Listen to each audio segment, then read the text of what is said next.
Yo les bros, bienvenue sur Spatule Bro, je suis le chef et on se retrouve dans cette vidéo pour faire la review hebdomadaire, même si j'ai pas eu le temps de la faire la semaine dernière, mais je vais rattraper avec aujourd'hui des épisodes 5 et 6, si je dis pas de bêtises, de Vinland Saga saison 2. On est encore une fois sur de la masterclass, hein, on va pas se mytho. Mais oui, mais bien sûr, mais oui. J'ai pas d'instant promo là aujourd'hui, donc à la place je vais te dire de t'abonner et de mettre un like et de mettre un commentaire dès le début. Appel à l'action dès le début, j'ai fait mes devoirs de youtubeur, t'inquiète. Oui. Tu vois ce que je veux dire? C'est débile. Calmos les amis. Ah, j'aime bien ça. Ça, c'est bon. C'est la manière la plus stylée de voler. C'est pas la Superman avec les bras devant, on s'en bat les couilles de ça. Tu fais oh. Et en fait il éclaté comme film.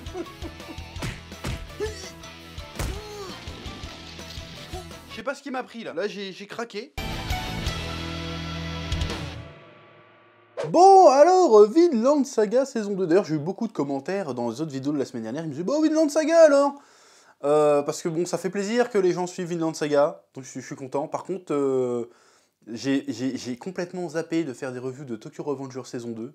Et personne ne les réclame. On me les a réclamés en live vite fait. Sur Twitch, follow. Mais sinon, j'ai pas eu de commentaires. Bah, dis donc, Tokyo Revenger. J'ai l'impression que tout le monde s'en bat les couilles de Tokyo Revenger. Et en plus, moi, j'ai même pas fait exprès. J'ai vraiment oublié. J'ai oublié, j'ai regardé le premier épisode, j'ai fait ma review, et la semaine d'après j'ai enchaîné les reviews, et puis je fais merde Tokyo Revenger, j'avais oublié. Enfin bref. Donc Vinland Saga, la paire d'épisodes qu'on a eu était très bien. Alors on va pas se mytho, c'est vrai que le rythme est très très lent, qu'il n'y a pas énormément de péripéties, mais franchement, bon déjà ça n'empêche pas que l'animation et la mise en scène restent masterclass, hein, ça change rien, c'est une histoire très intéressante à suivre. Mais il est vrai que c'est un peu vraiment très tranche de vie, il n'y a pas spécialement beaucoup d'humour ou quoi que ce soit. Donc je peux tout à fait comprendre que des gens commencent à se lasser un petit peu de cet arc. Mais franchement, tenez le coup, on arrive.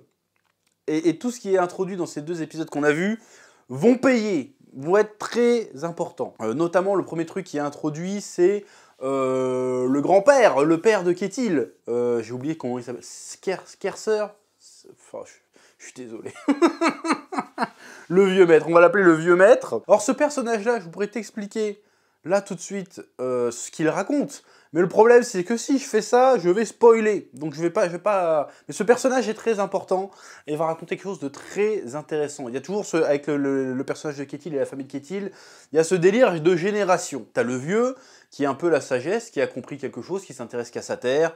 T'as le fils qui est très ambitieux et qui veut agrandir le domaine plus que de raison et devenir immensément riche, qui pense qu'à la prospérité. T'as le premier petit-fils qui est devenu un espèce de guerrier sanguinaire qui revient, qui est complètement taré. Torgal, je crois. Non, Torgal, c'est autre chose. Torgil, je crois qu'il s'appelle. D'ailleurs, la badacité va arriver par ce personnage. Hein, je vous l'avais pas dit, mais j'avais dit qu'il allait y avoir un personnage à un moment donné qui allait arriver et qui allait te ramener le côté viking. C'est lui. Il est là, tu vas voir, il va faire... bon, je vais pas encore dire des masterclass, j'en ai marre, j'ai l'impression que j'ai pas de vocabulaire. Mais il va avoir des moments extrêmement badass. Encore une fois, je ne spoil rien, mais l'introduction de ce personnage à ce moment-là est très importante. Et nous avons le cadet, on va dire. J'ai oublié son nom encore une fois aussi, Olaf. Je crois que c'est Olaf. Ça se trouve, c'est pas ça du tout, je me tape la honte. Encore une fois. J'ai un problème avec les noms, je suis désolé, j'essaye, hein, mais je galère. Qui est lui, il a le cul entre deux chaises, il sait pas trop s'il doit devenir un homme d'affaires comme son père ou devenir un guerrier comme son frère, et qui est là, oh je sais pas trop, j'aimerais bien être un guerrier, mais bon, t'as l'air d'avoir plus le tempérament du père que du frère pour le coup. Donc c'est assez intéressant ce délire générationnel, comment ils affrontent un peu cette richesse qu'ils ont, ça va être très intéressant. Par la suite. Mais je peux pas développer maintenant, parce que si je développe maintenant, on va dire que je spoil, même si je peux le faire sans spoiler, mais on va dire que je spoil. Si t'écoutes ce que je dis, tu peux dire « Ah, ça va être ça la suite », tu vois. Donc je vais pas trop m'éterniser là-dessus. Mais en tout cas, personnage très intéressant, il se passe un truc avec cette famille qu'il faut suivre. Bon, on a aussi la révélation que la meuf dont est amoureux un peu Einar, est en fait... C'est Einar qui s'appelle, hein. J'ai des doutes, je crois que c'est Einar. Est en fait un petit peu la concubine hein, de Ketil. Parce que voilà, elle est jeune, elle est belle, du coup, bon, bah, t'es mon esclave, bon, bah, tu viens dans mon plumard, et puis c'est tout, hein. Voilà, c'est un peu sa confidente, il chiale dans son jupon et tout. Et l'autre, elle est là, mais non, vous êtes gentil. Mais en même temps, la question se pose, là, digression, hein, digression. Est-ce que sa place, c'est pas mieux que d'aller se péter le dos dans les champs, finalement? Je ne sais pas, parce que... Franchement, les autres, ils sont traités comme des merdes, ils se pètent le dos et tout, à casser des arbres, à casser des cailloux et tout. Elle, tout ce qu'elle a à faire, c'est de branler un vieux une fois de temps en temps. Tu te dis, bon, ouais, ça passe, tu vois. Putain, c'est extrêmement problématique ce que je viens de dire.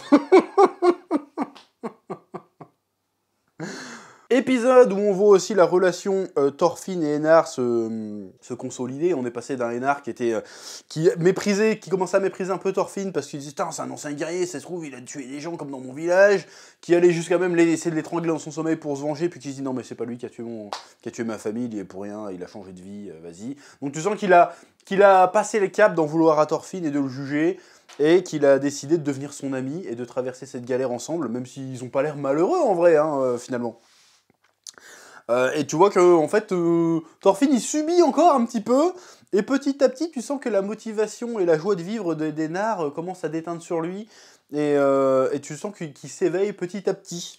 Bon déjà il se coiffe les cheveux en arrière, il fait pousser un petit bouc, tu sens que déjà il y a un petit changement dans la posture, dans le comportement, qui est plutôt pas mal. Il fait des phrases, avant il disait que des oui, des non, là il fait des vraies phrases, il y a des vrais dialogues, donc tu sens que le personnage commence à s'éveiller petit à petit. Voilà, bon il n'a pas encore fait face à tous ces démons, hein, même si c'est pas revenu sur le tapis pour l'instant, mais il y a une évolution, et le personnage d'Einar est sacrément sympathique, et très gaillard, très vaillant. Et ça fait plaisir de voir des mecs se démener pour atteindre un objectif, pour atteindre un projet. Et franchement, ça réchauffe le cœur de voir des mecs comme ça, qui travaillent dur et qui font des trucs. Moi, je fais rien, je reste assis sur mon cul et je parle de dessins animés. Je sais pas pourquoi j'ai dit ça.